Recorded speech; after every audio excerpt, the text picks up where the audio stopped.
بسم اللہ الرحمن الرحیم۔ السلام علیکم۔ رسول پاک صلی اللہ علیہ وآلہ وسلم کی ازواج مطہرات کے نام اور ان کی تعداد۔ پہلا نکاح حضرت ختیجہ رضی اللہ تعالی عنہ سے، بیوہ تھی اور آپ صلی اللہ علیہ وآلہ وسلم کی عمر مبارک 25 سال تھی۔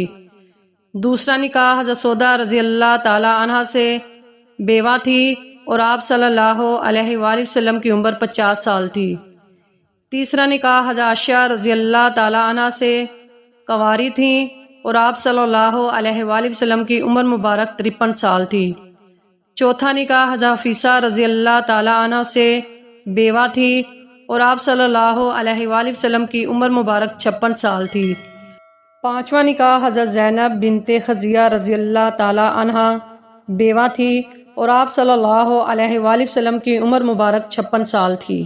چھٹا نکاح حضرت ام سلمہ رضی اللہ تعالی عنہ سے، بیوہ تھی اور آپ صلی اللہ علیہ وآلہ وسلم کی عمر مبارک 56 سال تھی۔ ساتواں نکاح حضرت زینب بنت حجش رضی اللہ تعالی عنہ، مطلقہ تھیں اور آپ صلی اللہ علیہ وآلہ وسلم کی عمر مبارک 58 سال تھی۔ آٹھواں نکاح حضرت جویریہ رضی اللہ تعالی عنہ سے، قید سے آزاد ہوئی تھیں اور آپ صلی اللہ علیہ وآلہ وسلم کی عمر مبارک 58 سال تھی۔ نواں نکاح حضرت صفیہ رضی اللہ تعالی عنہ سے، قید سے آزاد ہوئی تھی اور آپ صلی اللہ علیہ وآلہ وسلم کی عمر مبارک 60 سال تھی۔ دسواں نکاح حضرت ام حبیبہ رضی اللہ تعالی عنہ سے تھا، بیوہ تھی اور آپ صلی اللہ علیہ وآلہ وسلم کی عمر مبارک 60 سال تھی۔ گیارہواں نکاح حضرت میمونہ رضی اللہ تعالی عنہ سے تھا، مطلقہ تھیں اور آپ صلی اللہ علیہ وآلہ وسلم کی عمر مبارک 60 سال تھی۔ اہم وضاحت: حضور صلی اللہ علیہ وآلہ وسلم کے یہ سب نکاح اس آیت سے پہلے ہو چکے تھے جس میں مسلمانوں کے واسطے بیویوں کی تعداد زیادہ سے زیادہ 4 مقرر کی گئی ہے۔